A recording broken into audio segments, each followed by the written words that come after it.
சுக்கிரதேவனுக்கு கண் பார்வை கொடுத்த சிவன் என்ற வரலாறும் உண்டு. கண் பார்வை குறைகளை சிவன் தீர்த்து வைக்கிறார். இக்கோவில் சுமார் 300 ஆண்டுகளுக்கு முன் கட்டப்பட்டதாக நம்பப்படுகிறது. வாமனன் பிறந்த அதே நாளில் கேரள மாநிலத்தில் ஓணம் பண்டிகையாக பரவலாக கொண்டாடப்படுகிறது. இந்த வீடியோவில் ஸ்ரீவள்ளீஸ்வரர் கோவில் ஆலயம் பற்றி காண்போம். நம்ம சேனல்ல இன்னும் நீங்க சப்ஸ்கிரைப் பண்ணலையா? அப்போ மறக்காம சப்ஸ்கிரைப் பண்ணிட்டு பெல் நோட்டிபிகேஷன் ஆல போட்டுக்கோங்க. அப்போதான் நம்ம சேனல்ல வர அடுத்த வீடியோஸ் உங்களுக்கு வரும். வாங்க வீடியோக்குள்ள போலாம்.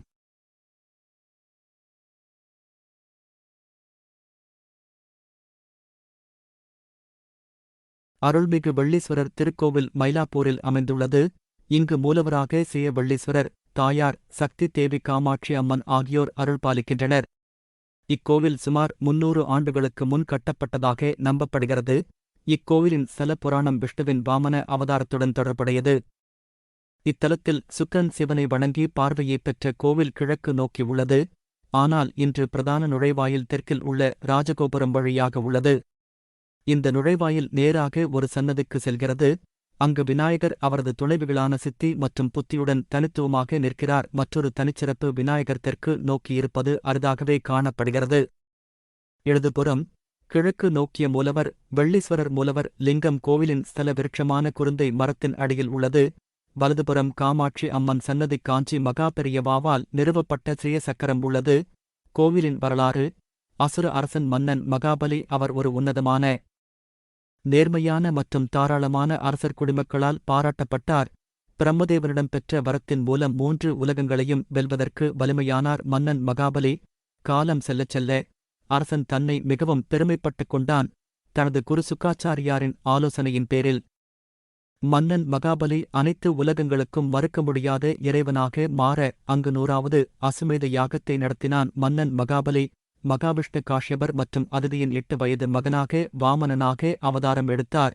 வாமனன் உள்ளே நுழைவதைப் பார்த்த மன்னன் மகாபலி மரியாதைக்குரிய அடையாளமாக பாத பூஜையை செய்தார். பிறகு அரசன் வாமனனிடம் விரும்பியதை கேளுங்கள். வாமனன் 3 அடி நிலத்தை விரும்பினான். அரசன் உடனே ஒப்புக்கொண்டான். அரசர் தனது விருப்பத்தை நிறைவேற்ற வாமனரின் கமண்டலத்திலிருந்து தண்ணீரை வழங்க முயன்றார். ஆனால் குரு சுக்காச்சாரியார் அது விஷ்ணு பகவான் என்பதை அறிந்து நீர் கீழே ஓடுவதைத் தடுக்க தேனீயாக மாறி கமண்டலத்தில் நுழைந்தார். உடனே விஷ்ணு பகவான் சுக்காச்சாரியாரின் தீய எண்ணத்தை அறிந்து தேனீயின் கண்ணை புண்படுத்தினார். அதனால் குரு சுக்காச்சாரியாரின் பார்வை பறிபோனது. பின்னர் வாமனன் விஷ்ணு பகவான் திரிவிக்ரம அவதாரத்தை எடுத்தார். ஒரு கால் நிலத்தில், மற்றொன்று சொர்க்கத்தில் மற்றும் 3வது கால் மகாபலியின் தலையில். தன் தவறுகளை உணர்ந்த மன்னன் இறைவனிடம் முழு மனதுடன் மன்னிப்பு கேட்டான். அவனது பக்தியால் வியந்து விஷ்ணு அடுத்த இந்திரனாக வர அருள்புரிந்தார். மன்னன் மகாபலியும் ஆண்டவரிடம் வாமனன் பிறந்த அதே நாளில் ஆண்டுக்கு ஒருமுறை தன் மக்களை சந்திக்க அனுமதிக்குமாறு வேண்டினார். இந்த பண்டிகை கேரள மாநிலத்தில் ஓணம் பண்டிகையாக பரவலாக கொண்டாடப்படுகிறது. குரு சுக்காச்சாரியார் வாமனனால் தண்டிக்கப்பட்ட பிறகு குரு சுக்காச்சாரியார் பல புனித க்ஷத்திரங்களில் சிவபெருமானை பிரார்த்தனை செய்தார். இறுதியாக மயிலாப்பூரில் கடும் தவம் செய்தார். குரு சுக்காச்சாரியாரின் தவத்தால் மகிழ்ந்த சிவபெருமான் கண் பார்வையை திரும்ப வழங்கினார். திருவிழாக்கள்: ஆண்டுதோறும் வைகாசி மாதத்தில் பிரம்ம உற்சவம் கொண்டாடப்படுகிறது.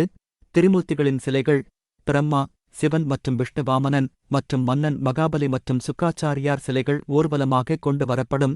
கோவில் தரிசன நேரம்: காலை 5:30 முதல் 11:30 வரையிலும், மாலை 4:30 முதல் இரவு 8:30 வரையிலும் திறந்திருக்கும்.